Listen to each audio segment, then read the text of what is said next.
You bring up Mitchell Robinson, Knicks now with the Bridges extension, 6 core players, 30 or under, all under contract through 26, 27. So that's a commitment to this group. And with Robinson, I can't say that I have a strong read on whether the Knicks will or won't extend him. Obviously, he's extension eligible. Just the early kind of chatter as far as people that I've spoken to. Mitchell Robinson obviously going to be here. The Knicks want him here. The Knicks, if they didn't want him here, you can't really trade him at this point because then who's your backup center? But from an extension perspective, if I had to guess, I would guess that this thing kind of goes into the season, and it's a little bit of a wait and see approach. Robinson, obviously, stellar offensive rebounder, stellar defender.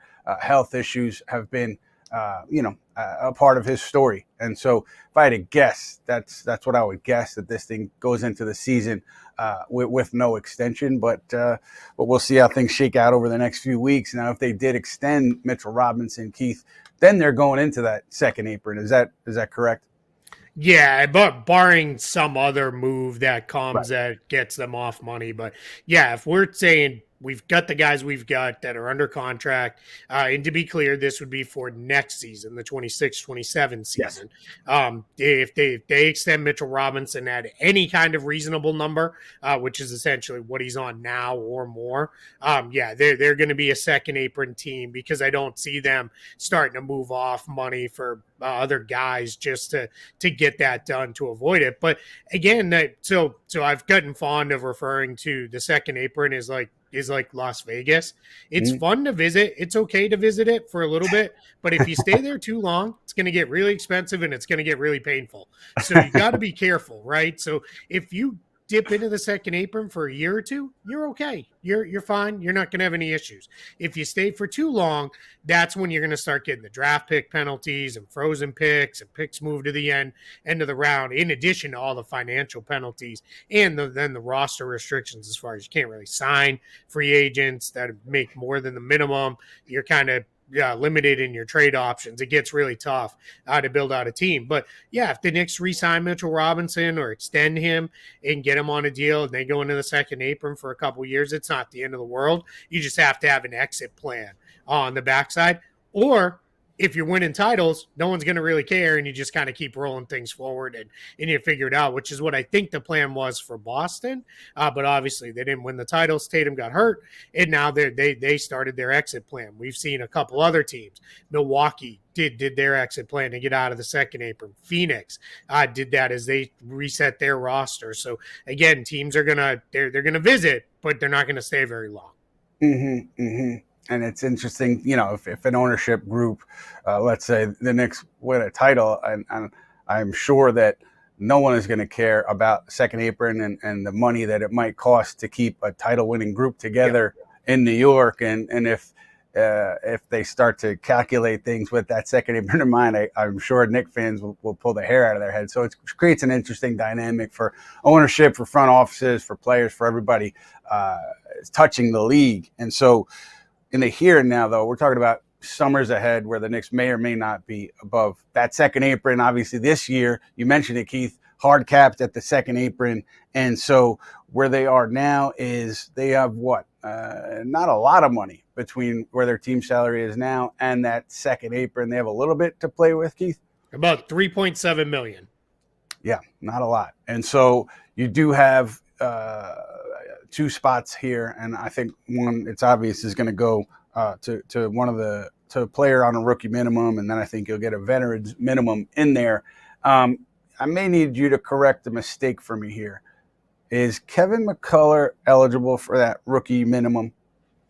He's not eligible. So he has a year of service now because he was on a 2-way contract last year. So that would put him as a 1-year service player. So it's a slight bump. It's a little over $2 million that he would get, a little less than the veteran minimum amount.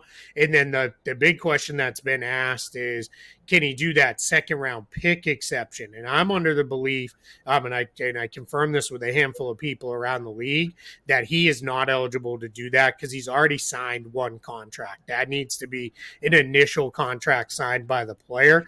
So the Knicks still have his rights. They can bring him back on a two-way. They can bring him back on a 1 year minimum contract. Again, that's about $2 million or so there, but it starts to get, that window gets real tight. And as we saw, they kind of walked that tightrope last year with managing it right down to the day of, all right, we've got 14 days that we can be under 14 players, and we're going to push it here, and then we're going to call up somebody from the G League. I believe it was Matt Ryan was one of the guys came up and did it was before 10-day contracts were allowed. I call them pseudo 10 days, which are, hey, I'm signing you to a non-guaranteed deal, but you're not staying for more than, I think it was 13, 14 days, and then we're going to reset our clock, and we'll go that way. So they're really good about managing that tight to that apron. But yeah, with McCullough, it's going to be a little harder to fit him. My guess is you would see someone more like Mohamed Diawara or James Najee, who are eligible for that true minimum contract or the second round pick exception, because they've never signed a deal yet in the NBA. And then, like you said, a veteran minimum guy comes in and takes kind of the I'll say the next to last spot, because that rookie guy is probably going to be in that last roster spot if we think about it that way. Right. And so, if just to take it one step further, if they did McCullough and they signed him to his minimum, which is not that rookie minimum, they would not be able to sign, let's say, a Landry Shamet to a veteran's minimum and stay under the second apron. Would that prohibit them from doing that? And I don't want you to take your calculator out, but I'm just curious. No, I got it all right here, right in front of me. I prepped and prepared. Thank you. Yeah.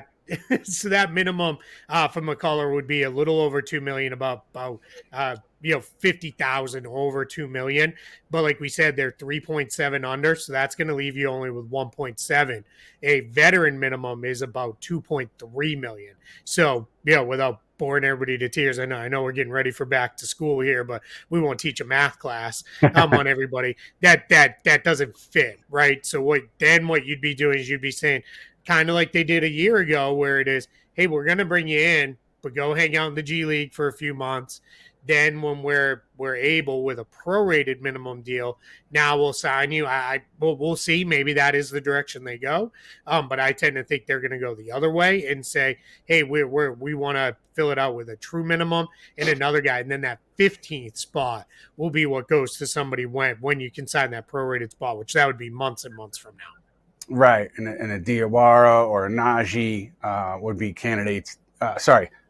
Just to spin back a little bit, Diawara or Najee would be candidates for that traditional rookie veterans minimum. And then you're talking about having enough room for another true veterans minimum like a Shamet. And so I had mentioned, I think in a mailbag a couple weeks back, that I thought McCullough would be a candidate for that veteran rookie minimum. I was incorrect. So just correction there. He is not eligible. He wouldn't be eligible for that if the Knicks then wanted to add a veterans minimum player.